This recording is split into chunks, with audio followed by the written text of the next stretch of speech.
우리에게 두 가지 말씀을 당부하는 것이 뭐냐면, 하나는 극히 담대하라. 두 번째는 이 율법을 내배 떠나지 말게 하라. 그렇죠? 이 두 가지 말씀을 이게 당부합니다. 자, 정확히는 사실 명령하시는 거죠. 영적 전쟁을 앞두고 또 그 가나안 땅의 점령을 앞두고 하나님의 특별하게 두 가지를 말씀하신 이유가 뭘까요? 그 중에는 담대하라는 말씀을 하십니다. 어저께 말씀드렸던 것처럼 우리가 필요 이상으로 두려움을 참 느낄 때가 많다고 제가 말씀을 드렸습니다. 두려움이 오면 낙심이 와요. 낙심이 오면 평안이 깨트려집니다. 평안이 깨트려지면 내가 받은 은혜들을 누리며 살 수가 없습니다. 그렇기 때문에 이 두려움에 관한 것들은 사실은 내가 믿음을 붙들 것인지 두려움을 붙들 것인지, 그 사실 우리 선택의 문제입니다. 그래서 우리가 그동안 우리는 믿음으로 걷는, 또 이 진리를 믿음을 따라 역사하시는 하나님의 은혜를 누리기보다는 나도 모르게 감정을 통해 유입되어지는 두려움을 붙들고 살았기 때문에 두려움이 우리 안에 체계가 되는 거죠, 여러분들. 그래서 이렇게 보면요, 제가 그런 말씀했죠. 쉽게 모든 상황을 두려움으로 인식하는 사람들이 참 많아요. 근데 그렇게 내가 두렵게 하는 것들이 내 안에 이루어진 것은 잘 없어요. 그래서 우리가 그런 거죠. 두려움을 내가 이제 받아들이지 않고 우리가 하나님 믿음 안에서 담대함을 선포하고 살게 되어지면 믿음의 훈련들이 믿음을 따라 살게 되어지고, 또 믿음에 따라 살게 되어지면 그 믿음이 나를 담대하게 이끌어갑니다. 그래서 우리가 뭐 사도행전에 나와 있던 것처럼 우리가 있는 그 제자들 모습들이 우리 예수님 십자가에 잡히던 날 그 무서워서 두려워서 떠나가던 그런 제자들에게 모습하고 완전히 달라졌잖아요. 첫째는 성령의 충만함도 있고 부활의 권능을 보았기 때문에 그렇습니다. 그러니까 진리를 믿으면 담대해집니다. 왜? 진리는 항상 담대하라고, 평안하라고 가르치고 있을 뿐만 아니라 왜 우리가 평안한지에 대한 이 진리는 항상 우리 가운데 깨닫게 해주기 때문에, 그래서 우리가 진리 안에 서 있는 사람들은 영적 담대함이 있고, 두 번째 성령으로 충만한 사람도 담대함이 있습니다. 또 하나님 우리를 고난을 통해서 담대케 하세요. 그래서 우리가 이 시대에 살아가는 우리 모두가 세상의 이러한 환경 속에서 두려워하고 떨고 넘어지는 것이 아니라, 하나님은 이 세상 속에 우리가 담대함을 입고 세상을 이기는 자가 되기를 원하시기 때문에, 그래서 우리가 믿음의 눈으로 바라보게 되어지면 우리 주변에 우리를 보호하는 수호 천사를 뿐만 아니라 불말, 불병거, 하나님의 천군 천사를 통해서 우리를 보호하시고, 또 하나님께서 자신이 직접 우리를 졸지도 주무지도 아니하시며 우리를 보호하시고 또 선한 목자가 되어서 우리를 인도해 가시는 것을 우리는 보게 되었습니다. 그런데 그걸 믿지 못하니까, 보는 것을 믿으니까 두려운 거예요. 보이지 않는 것을 믿으면요, 우리 하나님 또는 우리 성령께서 우리를 보호하시고, 그죠? 이미 그 피로 우리를 정결케 하셔서 깨끗게 하셨기 때문에 그 말씀을 믿는 믿음 안에 사는 자들은 담대하게 살아갈 수가 있다는 것이. 그래서 우리가 말씀을 묵상하고 우리 보이지 않는 영안이 열린 사람들은 사실은 두려워할 필요가 없는 겁니다. 어떤 것이든. 코로나도 마찬가지죠. 두 번째는 전 율법책을 내 입에 떠나지 말게, 8절 보니까 떠나지 말게 하다. 이거는 히브리어로 야무시라는 부정을 여기 썼는데, 이거는 뭐냐면 내 입에서 떠나지 않아야 한다는 의미와 함께 또 어떤 의미가 있냐면, 사람에게 절대 떠나서 안 된다는 두 가지 의미가 있기 때문에, 이건 우리 선택의 문제가 아니라 반드시 이 말씀을 너희가 떠나지 마는 하나님의 명령이 함께 여기 있는 거예요. 그래서 이 율법책을 내비 떠나지 말게 하다라는 것은 결국은 뭐냐면은 항상 말씀을 우리가 하가다 하죠. 읊조리고 말씀을 가까이 하고 말씀을 사랑한다는 의미가 여기 있는 것을 이렇게 보게 되어집니다. 제가 이렇게 그 시편 1편에 우리가 잘 아는 말씀이지만 거기도 이렇게 기록이 되어 있죠. 한번 읽겠습니다. 시작. 복이 있는 사람은 악인의 길을 쫓지 아니하며 죄인의 길을 서지 아니하며 오만한 자리에 앉지 아니하고 오직 여호와의 율법을 즐거워하고 그 율법을 주야로 묵상하는 자로다. 그렇죠? 보면은 오직 여호와의 율법을 즐거워하고 그 율법을 주야로 묵상하는 자로다. 그렇습니다. 여러분, 우리가 여호와 율법을 즐거워한다는 것은 하나님을 사랑하는 자들의 특성은 뭐냐면 진리를 가까이하고 진리를 또한 사랑합니다. 그러니까는 늘 삶 속에서 하나님의 여호와 율법을 즐거워한다는 것은 이 말씀이 어때요? 정말 꿀송이같이 달고 이 말씀을 늘 묵상하기 때문에 이 묵상한 말씀이 우리 내면을 적게 만듭니다. 내 속사람을 변화시킨다는 거죠. 우리 영도 혼도 이 말씀으로 말미암아 주는 거룩한 영향력으로 말미암아 우리 삶 속에서 악한, 여기 말씀 것처럼 악한 꾀를 쫓지 않고 죄인의 결이 서지 않게 합니다. 그 말씀이. 그래서 우리 시편에도 이렇게 보게 되어지면 이 말씀을 따라가는 자들에게는요, 우리가 보면은 죄를 짓지 않게, 쉽게 얘기하면은 이 말씀을 묵상하는 자들은 사실은 악인의 길을 쫓지 않게 돼 있습니다. 그래서 무엇을 우리가 보든지 간에 그것은 우리 가운데 어떻게 생각이 되어지고 그 생각은 행동으로 나오기 마련인데, 여러분 아이들에게 계속 게임을 보여보세요. 그러면 폭력적인 행동이 나옵니다. 이건 뭐 우리가 굳이 임상실험 안 해도 아는 것들입니다. 게임을 하면은 이 전두엽 안에 있는 또 후두엽 안에 생각과 이성과 공감 능력이 파괴되어집니다. 오늘날 우리 아이들이 왜 드세냐면요, 미디어 때문에 그래요. 사실은 미디어 때문에. 미디어가 거의 폭력적이고, 게임도, 여러분 게임도 그렇죠. 두말하면 잔소리입니다. 그래서 그 미디어에 중독된 아이들은 그 시냅스라는 게 있죠. 우리가 그게 10조개 됩니다. 인간에는.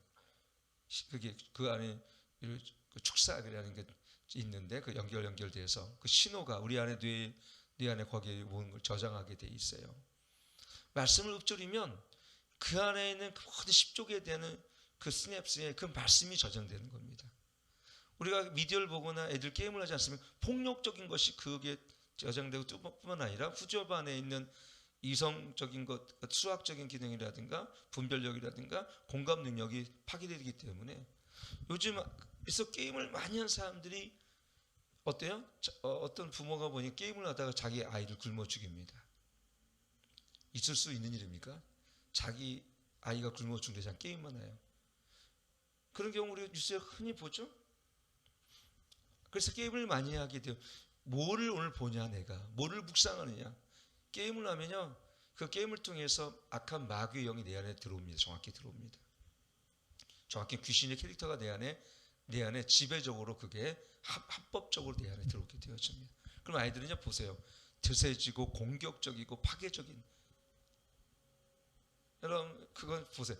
제가 그것도 보니까 우리 막내가 금세 들어. 진짜 게임을 하고 딱 보면 벌써 눈빛도 얼굴부터 달라져요.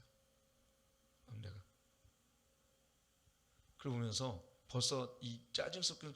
그러고도 더 신기한 건 뭐냐면 1시간만 하라고 그랬는데도 항상 1시간 이미 지났다 해도 1시간이 안 됐다는 거예요. 항상 안 됐다는 거예요. 진짜로 이 게임을 하면 거기 몰입도가 이제 굉장히, 두 번째 피곤합니다. 영적으로도 완전히 죽지만요, 게임하는 아이들은 늘 피곤해져서 학교 가면 잡니다. 그런 아이들은 공부를 잘 할 수가 없어요. 아이를 공부 잘하게 하는 방법 첫 번째 뭐냐면 공부를 열심히 하는 게 아니에요. 게임을 안 하게 하는 겁니다. 사실은 미디어라든가. 지우 덕유는 절대 게임을 안 시키기 바래요. 저는 이거 새 아들 키우면서 정말 내가 아이들 키운다라면, 물론 정상적으로 아이들 학교 보내면 그 친구들을 사귀게 되면 게임을 안 할 수가 없잖아요. 그래서 저는 그런 생각 듭니다. 저는 우리 아이들 진짜 다시 키운다. 전 대안학교 다 100% 보내요. 돈이 1억을 든데도 저는 보내고 싶어요. 그만큼 일반인 학교 봤을 때 아이들이 4, 5학년 되면요, 그 친구를 안 사귈 수가 없어요. 좋은 스펙을 쌓기 위해 대학 보는 게 아니라 저는 오르지 않아. 게임을 안 하게 하면 걔 심성이 착해져요. 한번 보세요. 집에 보는 애들 게임만 안 하게 해도 미디어만 톰과 제리 보지 마. 얼마 전에 톰과 제리 보면서 그 안에요 음란한 것들이 거기 카트카트 다 숨겨져 있더라고요. 참 우리는 이러한 것들 통해서 마귀가 어떻게 우리 자녀들을 합법적으로 그 어둠을 쉽게 역사하게 하고 또 어둠과 합해서 살게 하는지. 그러면 걔들은요 중학교 2학년 1학년 되면요 반역을 일으킵니다. 부모에게. 왜? 안에 있는 이 어둠의 영은 거역의 영이기 때문에 그렇습니다. 부모의 권위를 거역하게 합니다. 게임에 있는 캐릭터를 그대로 합니다. 파괴적이고 공격적이고 그리고 공감 능력이 없고 이성을 생각하지 않아요. 그래서 이 나라의 법이 이런 유해 환경 속에서 청소년들에게 사실은 이런 것들이 절대로 이 뭐랄까 아이들에게 노출되게 하면 안 되는 거예요. 근데 국회의원들이 그걸 못하고 오히려 이런 법들 있잖아요. 통과 못 시키게 합니다. 그래서 우리나라의 그런 국회의원들은 이게 이름을 알아서 뽑아주지 말아야 되는데 제가 너무 아픈 건 뭐냐면 여기서 아이들에게 우리가 전도하고 그러면 그렇게 항의하면서 어떻게 그런 건 항의를 안 하는 거 보면은 그게 우리가 벌써 악한 것들로 인해서 우리가 장악돼 있다는 하나의 뭐예요? 증거예요, 증거. 여기 술집이 들어서고 게임방이 들어서고 내가 거쪽동에서 보면 PC방이 얼마나 많은지 가면 초등학생들, 중학생들, 고등학생이 꽉 짜있어. 그 PC방이에요. 한두 개가 아니에요. 제가 가끔 예은이가 없어지면 찾으러 다니거든요. 그러면 찾지 너무 내가 그래서 주님한테 항의합니다. 이 아이들을 왜 여기 그러면 저기를 죽일 듯이 막 저를 막 그냥 오라 그래요. 근데 부모들은 자기 아들이 거기 가서 이렇게 망가지고 있는데도 그런 항의는 안 하고 교회가 좀 뭐라면 시끄럽다 항의하고 교회가 나쁜 것 주는 거 아닌잖아요. 부모에게 효도하고 공경하고 여러분 들어보셨겠지만 근데도 자기 부모들이 교회 뭐 어떻게 그리고 전도하잖아요. 그래서 다른 사람 쭉 데려가 애들 내가 이렇게 안수기도 해주면 참 여러분 말씀 안에 있는 자들은요 그래서 그가 어떤 것을 보고 있느냐 무엇을 듣고 있느냐 무엇이 심겨져 있느냐에 따라서 심대를 거두는 것처럼 악한 것을 보고 악한 것을 듣고 그 환경 속에 있는 애들은 반드시 그렇게 갑니다. 생각도 그렇고 말투도 그렇습니다. 근데 여러분 한번 실험을 해보세요. 그래서 저는 이렇게 생각합니다. 아이들을 그래서 우리 열린교회 대안학교를 참 빨리 써야 되는데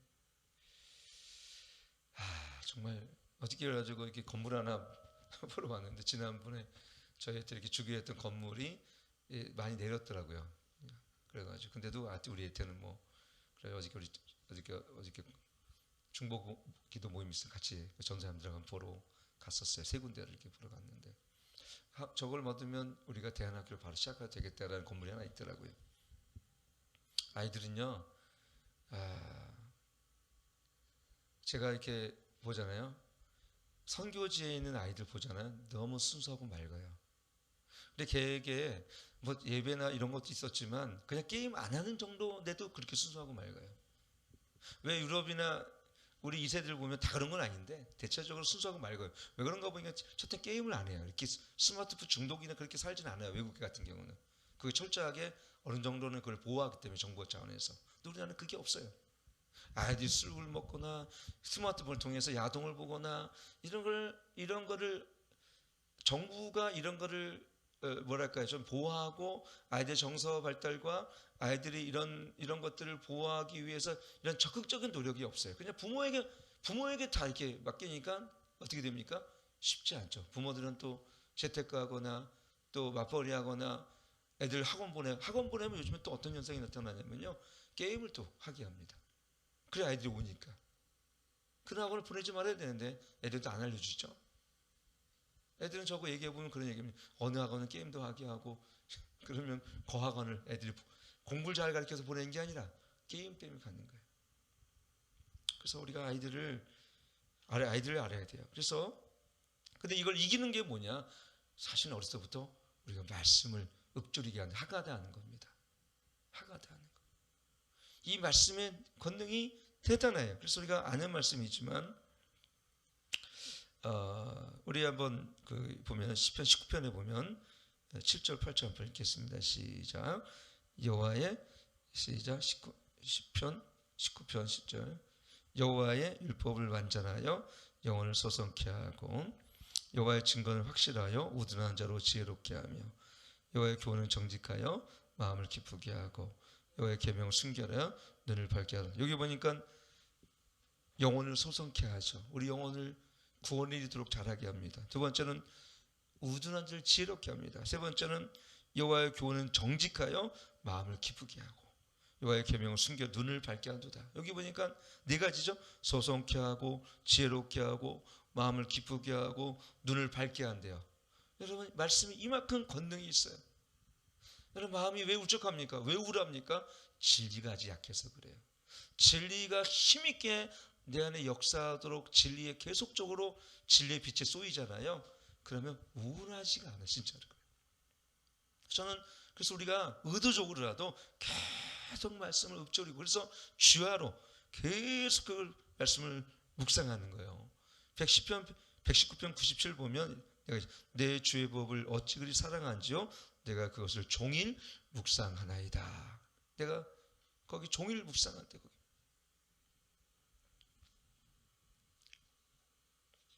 그래서 이 말씀이 우리 디모데후서 3장 16절도 보면은 17절까지 이렇게 보면은 이렇게 기록이 돼요. 같이 읽겠습니다. 시작.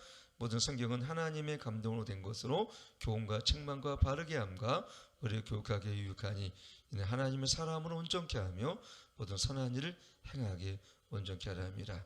여러분 하나님의 사람을 온전케 하는 것이 말씀입니다. 하나님의 사람으로 온전케 되는 것 이상의 중요한 게 어디 있습니까? 그래서 왜 그러냐? 아이들이 말씀이 들어가잖아요. 다니엘처럼 진미를 사랑하지 않아. 진미는 뭡니까? 그 바벨론에 포로 잡혀갔던 그들의 궁중의 문화들, 궁중의 술과 떡들, 그 고기들. 여러분 사실은 우리가 아는 것처럼 유대인들은 돼지고기를 먹지 않게. 그건 정결 음식이 아니기 때문에. 근데 영적으로 보면 정결하지 않은 것들이 많아요. 우리가 살아가면서 보는 것들 중에서. 그래서 우리가 가려봐야 됩니다. 저는 그런 경험도 진짜 해봤어요. 우리가 가려먹고 가려보고 듣는 것도 마찬가지죠. 자기 영혼을 이 정결함을 위해서. 그래서 우리가 하나의 말씀이 그들 자신에 들어가면 하나님의 말씀으로 그를 온전케 할 뿐만 아니라 이 진리가 에베소 6장 말씀처럼 우리 전신과 합쳐 즉 성령이 검이 되어서 우리 아이들이요 그때부터 다니엘처럼 세상을 이기는 자가 되어집니다. 하나님 안에 온전케 되었기 때문에 교육이나 계몽이나 철학이나 합리적 어떤 우리 심리학이나 이걸 통해서는 우리가 조금은 우리 안에 뭔가를 개선할 수 있는지 모르겠지만요 근본적인 변화와 우리의 인간의 성품을 성숙하고 그 다음에 이것들을 개혁하는 것은 살아계신 하나님의 진리와 말씀입니다. 그래서 교회는 이 말씀이 힘있게 선포되어지고 이 말씀의 능력이 힘있게 역사하도록 해야 되는데 점점 교회가 뭡니까? 말씀의 시간을 줄고 예배 시간도 줄어서 대부분 저한테 얘기하는 게 뭐냐면 목사님 말씀은 저한테는 잘 안 그러는데 다른 교회든 말씀을 이제 20분만 전해주시고요. 어느 주일학교 갔더니 말씀을 5분 전한대요. 애들이 너무 좋아한대요. 5분 전하니까. 좋아할 수 있겠죠. 그러나 당장은 줄 수 없겠지만 진리가 주는 자유, 진리가 주는 기쁨, 아까 얘기했죠?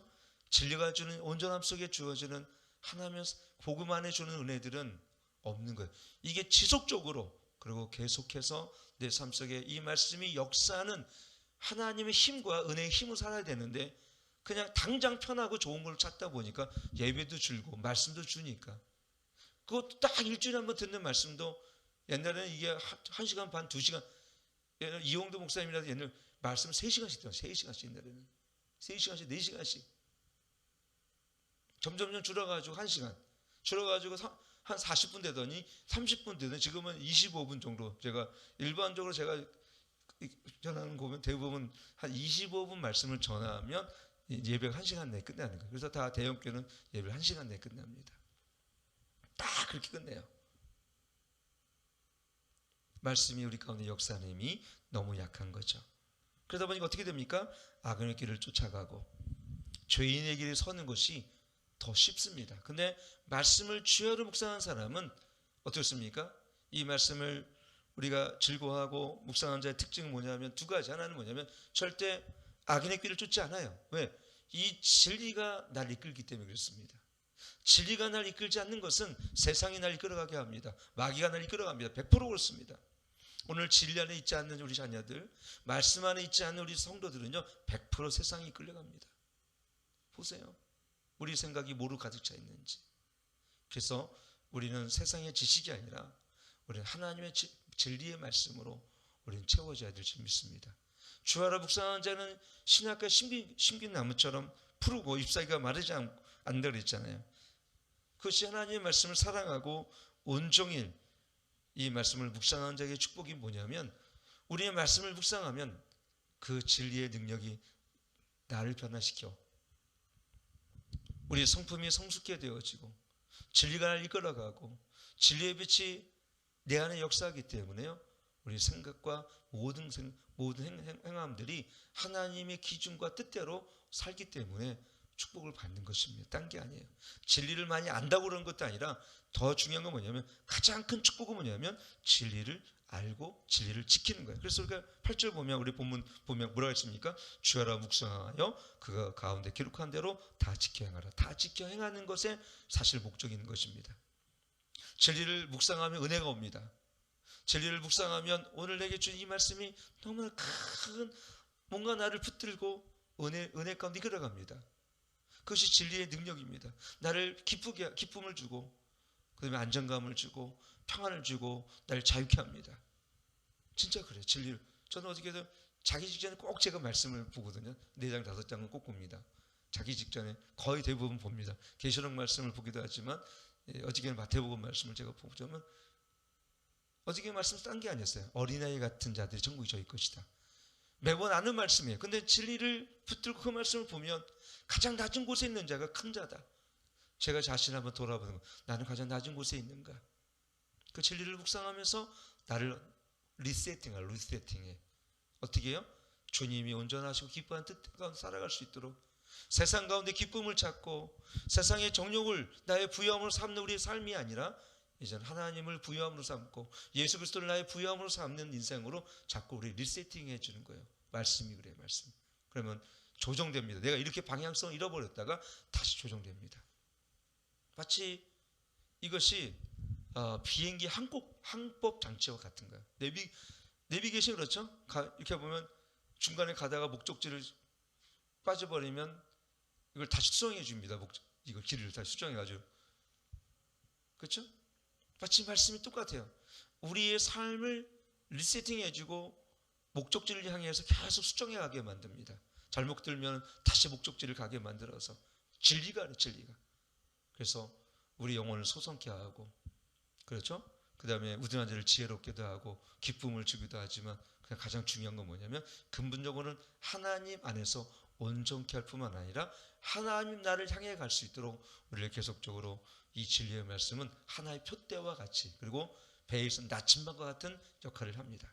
여러분 나침반이 없으면 어떻게 됩니까? 항해가 불가능합니다. 망망대해에서 어디로 갑니까? 나침반이 없으면 못 가죠. 해가 뜨면 동쪽이고 해가 지면 서쪽이라는 정도를 알겠지만 그거를 언제 뜰 때까지 기다리고 그리고 구름이 오면 어떻게 갑니까? 우리 인생도 똑같습니다. 어느 정도는 추측하면 갑니다. 이렇게 가는 것이 옳다. 근데 틀릴 때가 많아요. 저도 보니까. 그래서 이런 옳은 방향성을 유지해 주는 게 뭐냐면 진리의 능력입니다. 말씀의 권능인데 그건 묵상을 통해만 주어지는 말씀들이 있어요.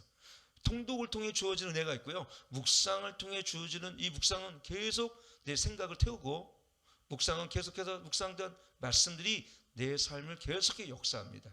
오늘 계속 하나만 한번 해보세요. 한번 오늘 그렇게 오늘 내게 줄 하가다 말씀 또는 우리 묵상 말씀. 저는 요즘에 시편 140편 오늘 141편을 이제 묵상을 끝냈는데 이제 142편 묵상을 하는데 거기에 묵상이 뭔지 아십니까? 악한 글의 소리가 넘어지지 않게 하시고 하나님께서 우리 인생을 어떻게 시편 140편 거기 6절 7절 보면은 우리의 머리를 보호하셨다 이렇게 말씀. 이번 선거를 통해서 저는 하나님 그렇게 성령의 음성을 들렸어요. 이번 선거를 통해서 독사와 같은 이 악한 이런 저기에서 하나님이 대한민국을 우리에게 보호하셨구나. 여러분 모를 거예요. 이렇게 말하는 의미를 여러분들은 나중에 여러분이 알 수 있고 알지 못할 수 여러분의 성령 안에 여러분 영안이 열려지면 정말 여러분이 기도만 하면 이게 보여집니다. 우리가 세상이 보지 못한 걸 보는 거예요, 여러분. 그렇잖아요, 여러분들. 세상은 보여지고 뉴스만 듣고 그걸 깨달았지만 우리는 이 진리의 말씀 안에 주어지는 하나님의 영감과 성령이 주시는 하나님의 깨달음 속에서 그리고 성령이 주시는 지혜와 분별력을 통해서 세상에 보이지 않는 것들을 보게 되어집니다. 그렇다면 여러분 만약에 러시아와 우크라이나의 이 전쟁을 통해서 여러분 뭘 봅니까? 우리는 단순하게 그냥 지역 간의 전쟁 이렇게 보지만 세상 사람들은 우리는 그게 아니라 사실은 좀 더 에스겔을 여러분 아는 사람들은 러시아는 성경에 루스라고 되어 있습니다. 젤렌스키 대통령이 깜짝 놀라서 엊그저께 이런 얘기했습니다. 우리의 평화회담을 예루살렘에 열자 이렇게 제안했습니다. 어저께인가 그저께 저는 깜짝 놀랐습니다. 그리고 이란이 이스라엘의 중요 시설을 공격했죠. 그저께 같은 날. 그러면서 지금 중국이 대만을 지금 공격하려고 합니다. 이런 걸 보면서 폴란드 인접 지역까지 러시아가 공격을 좀 하고 있거든요. 인접 20km, 25km 지역까지. 근데 이것은 마지막 때를 향한 우리가 조금만 이해한 사람은 이것이 하나님의 이 마지막 때를 향한 성경에 있는 그대로 이것이 실현되어지고 이루어지고 있다는 것을 보는데 세상 사람은 이런 진리를 모르기 때문에 그렇게 이 세계에 이루어지고 있는 역사적인 것들이 성경 안에 있다는 것을 그들은 이해도 하지도 못할 뿐 아니라 할 수 없는 것이죠. 여러분도 마찬가지입니다. 지금 일어나고 있는 이 팬데믹과 지금 일어나는 이런 것들이 우리가 그냥 일어나는 자연적 현상 정도로만 이해하고 있다면 여러분 영안이 닫혀 있는 거예요. 왜 이런 일이 지금 일어나고 있는지. 나라와 민족이 대적을 하는 마태복음 24장 말씀 안에 보면 그대로 그게 있습니다.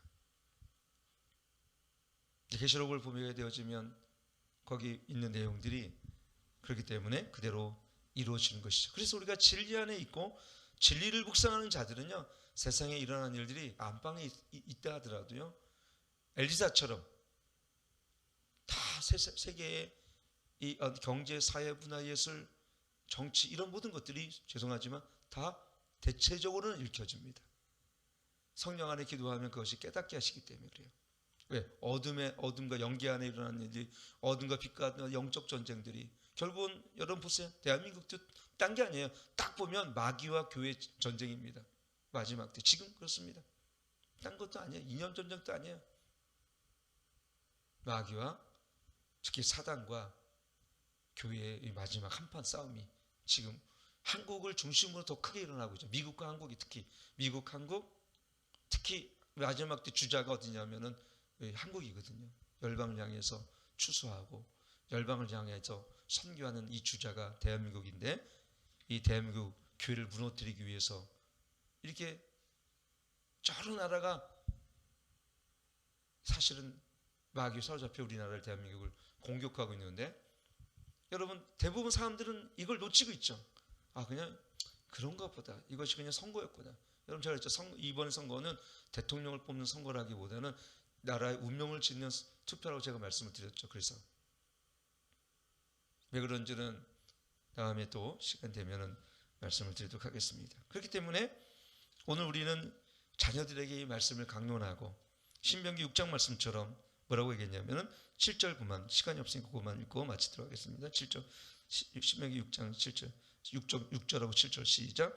오늘날 내가 내게 명하는 이 말씀을 너는 마음에 새기고 내 자녀에게 부지런히 가르치며 집에 앉았을 때든지 길에 행할 때든지 누웠을 때든지 일어날 때든지 이 말씀을 강론할 것이라. 뭐라고 얘기했습니까? 이 말씀을 자녀들에게 강론하래요. 근데 우리는 저도 그랬지만 저도 이렇게 못 살았어요. 왜? 이 말씀을 그렇게 와닿지 않았어. 그때만 하더라도. 그 자녀들에게 예배는 드렸지만 앉았든지 일었든지 그 얘기 뭐냐면 수시로 때를 얻든지 못 얻든지 우리 자녀들에게 이 말씀을 양육하고 강론한 게 아니었어요. 이 아이들 여러분 어떻습니까? 이걸 보시는 부모들도 대부분 우리 자녀를 어디 맡겼어요? 학교나 학원에 맡깁니다. 그 심지어는 아이 어렸을 때는 어린이집에 맡깁니다. 좀 편하죠. 요즘 부모들은 거의 학원에 맡깁니다. 학원 선생님들이 이렇게 얘기합니다. 교회는 코로나 때문에 절대 가지 마라. 부모들의 말은 그렇게 잘 들어요. 또 그거를. 그래서 교회를 안 보내고 학원을 보냅니다. 그 아이들이 그 권위가 누구한테 있는 겁니까 도대체? 학원 선생에 있는 겁니까? 목회자에게 있는 겁니까? 우리 스스로가 우리 주님 영적 권위를 포기하고 우리 자녀들에게 그렇게 얘기합니다. 이 권위를 정부에게 주거나 물론 정부 통제도 따라야겠지만 그러나 영적인 권위는 누가 갖고 있습니까? 목회자가 갖고 있는 것입니다. 사역자가 갖고 있고 또 부모가 갖고 있는 것입니다. 그런데 이 권위를 우리는 양도했어요. 누구에게요? 정확히는 학원 선생에게. 학원 선생이 하는 대로 따릅니다. 이렇게 하라면 이렇게 하고 학원 선생이 지금은 왕입니다. 그리고 돈을 그렇게 받는데도 똥똥거려요. 자, 나 진짜 신비하대요. 돈을 이렇게 받고도 부모에게도 똥똥거려요. 예, 학원 보내지 마세요. 부모가 벌벌벌 떱니다. 우리 그러면 안 되는데요. 제가 만약에 목사가 당신 교회 보내지 마 그러면 여기 교회가 요밖에 없어요 하고 단대할 것 같아요. 참 우리 영적 권위를 스스로가 무너뜨리고 있는 거예요, 여러분들. 그러니까 여러분들 학원을 보내지 말라는 게 아니라 우리 권위를 세워가는 데 있어서의 지혜와 전략이 필요하다는 걸 말씀을 드린 것입니다. 그리고 그 진리와 말씀이 우리 영적 권위를 세워줍니다. 부모가요. 그래서 부모가요 자녀들에게 말씀을 강론하고 자녀들에게 하가다하고 그 말씀을 예비하고 말씀 나눌 때 그 부모에게 영적 권위가 세워지는 거예요. 목회자는 언제 영적 권위가 세우는지 아십니까? 말씀을 설교할 때 영적 권위가 세워져요. 그냥 성도들하고 노닥거리고 죄송하지만 밥이나 먹으러 가고 권위가 안 세워집니다. 그렇게 하지 말라는 게 아니에요. 그렇게 하되 결국 우리 권위는 진리 안에 있는 사람들이 말씀의 권능을 붙들고 살아가고 말씀을 씨름하고 말씀을 묵상하며 그런 사람들이 세상 가운데도 하나님께서 이 권세를 주시는 거예요. 결국은 다니엘을 어떻게 썼습니까? 그 사람들은 영적 세계를 이해하니까 꿈을 해석할 수 있는 능력이 있는 거예요. 우리 교인들은요 대부분 여러분도 마찬가지 꿈을 해석할 수 있는 능력 다 있어요. 사실은요. 그걸 잘 안 해봐서 그렇지. 요셉도 마찬가지죠. 말씀을 붙들고 살아가는 언약 안에 있는 자들이 결국은 하나님이 그들을 이 세상 가운데도 높여주십니다. 잠언 3장에 보면 나와 있죠. 진리를 이 목에 있는 항상 떠나지 않고 목에 있는 자들이 사람과 이 세상 가운데도 너희가 은총을 받으라 그랬거든요. 잠언 3장에 보면 4절인가 5절인가 지금 보면요. 여러분 그래서 유대인들이 적은 인원이지만 미국의 아이비리그에 우리가 흔히 얘기하는 우리나라 같은 스카이겠죠. 대부분 30-40% 이상이 모릅니까? 포진되어 있고 유수한 세계 100대 기업의 대부분의 CEO가 유대인들이며 영화사뿐만 아니라 금융 이런 사람들이 정말 내놓으라는 사람들은 누굽니까? 다 유대인들이에요. 그들은 구약을 암송하고 어렸을 때부터 이걸 우리는 토라라죠. 토라를 암송시키고 그것이 학가답니다. 테플린을 만들어서 손에 이게 테플린이죠. 이런 걸 암송시키고 구약의 말씀을 지키게 하고 근데도 전 세계를 금융과 세계의 경제를 쥐고 있는 사람이 유대인들인데 하물며 우리는 거기에다가 플러스 복음의 능력과 신약에 있는 예수 그리스도의 그 능력을 붙들고 살아가는 자들인데 그렇기 때문에 한국이요 그나마 세계사적으로 유례없는 이런 경제적인 부흥과 발전을 통해서 세상에 이런 문화를 통해서도 그렇고 경제를 통해서 그렇고 또 과학과 의학의 발달을 통해서 이렇게 발달할 수가 없어요. 짧은 시간 동안에. 남들은 수백 년, 500년, 1000년 동안 것을 우리는 단 50년, 70년 만에 이뤘습니다. 왜 그런지 아십니까? 그래서 우리가 교회가 진리를 선포하고 이 사회가 진리를 따르고 우리 헌법도 알죠? 여러분 알죠? 우리 헌법은 사실은 독일의 헌법 그 기초가 뭐냐면 우리가 잘 아는 것처럼 구약이거든요. 뭐 토라. 우리 헌법도 그 말씀을 그대로 따라온 거예요. 사실 초대교회 우리 처음에 이날 임시정부 이후에 정부가 세워질 때 이 헌법의 기초를 독일과 미국의 헌법을 그냥 따라왔거든요. 근데 독일과 미국의 헌법이 어떤 것입니까? 말씀을 그대로 레위기의 말씀과 그다음에 그 출애굽기 말씀을 그대로 기초로 해서 한 거예요. 그래서 헌법에 보면 약자를 더 배려하는 그 헌법의 기초가 있습니다. 쌍방과실이라도 약자와 강자가 있으면 과실을 강하게 70불 더 줘요. 그런 것이 다 성경에서 오는 것들입니다. 그래서 우리가 사실 미국이나 우리나 무슬림을 빼놓고는 거의 헌법의 기초가 말씀입니다. 그걸 모르죠, 여러분들은. 그래서 우리 처음 국회를 연 1회는 뭐였습니까? 말씀을 나누고 기도하고 예배를 드렸습니다. 이승만 대통령이 뿐만 아니라 그렇게 보면 그때 국회 기록지에 보면은 그 목사님이 기도하고 근데 그때 국회의원이 목사님이었어요. 사실은 뭐 이름은 정확히 기억 안 납니다. 그만큼 이 대한민국은요 하나님의 말씀으로 예배로 세워진 나라가 제사로 언약된 나라가 대한민국인데 지금 어떻습니까? 세상 사람들이 교회를 폄하하고 우습게 보고 정부도 마찬가지예요. 이 정부도 교회를 문재인 대통령은 여러분 기억나는지 모르겠어요. 우리 목회자를 불러놓고 이렇게 얘기했습니다. 예배는 우리에게 평안을 줄 수 있는지 모르겠지만 기도와 예배는 코로나를 물리칠 수는 없습니다. 라고 조롱하는 장면이 저는 눈에서 납니다. 거기에 아무도 대꾸하지 않았어요. 목회자들이. 상을 집어 던지고 나왔어야죠. 마이크를 집어 던지더라도. 저는 그거 보면 우리 기계라죠. 기계가 없구나. 우리나라 이 용기와 다니엘 같은 믿음을 가진 자가 없구나. 왕이여 그리 아니할지라도 그 느부갓네살 왕이 우상을 만들면서 절하지 않은 모든 사람들은 불에 던져 죽게 하겠다고 그랬음에도 불구하고 왕이 그리 아니할지라도 내가 절하지 않겠다 그랬잖아요. 그런 결기와 기백과 믿음의 용기를 가진 사람이 지금 누굽니까? 조금만 어려우면 다 넘어져. 왜요? 진리가 서 있지 않기 때문에. 말씀이 세워졌으면요 다니엘처럼 타협하지 않습니다. 오늘 저와 여러분이 타협하지 않는 믿음으로 하나님의 온전하고 기뻐하시고 온전한 뜻을 따라 살아가는 저와 여러분 되기를 축원합니다. 그들이 바로 복 있는 자들입니다. 기도하겠습니다. 하나님 아버지 인자와 진리를 우리 떠나지 않게 하시고 날마다 주야로 묵상할 때 악인의 길을 걷지 않게 하시고 또한 악인의 길에 넘어지지 않는 삶을 살게 도와주옵소서. 이 말씀을 따라 그리고 말씀을 사랑하고 말씀을 주야로 묵상하는 우리의 삶들이 늘 시냇가 심기운 나무처럼 푸르고 결실이 끊이지 않도록 도와주시옵시고 자녀에게 말씀을 강론하고 말씀을 선포할 때 자녀의 영과 혼이 잘 되는 은혜가 있도록 도와주옵소서. 이제는 우리 주 예수 그리스도와 하나님의 극진하신 사랑과 성령 하나님의 대해서 충만 교통하심이 오늘 진리를 따라 살기 원하고 이 말씀을 하가다하고 이 말씀을 묵상하며 살기 원하는 주 백성들 머리 위에 이제부터 영원토록 함께 하실지어다.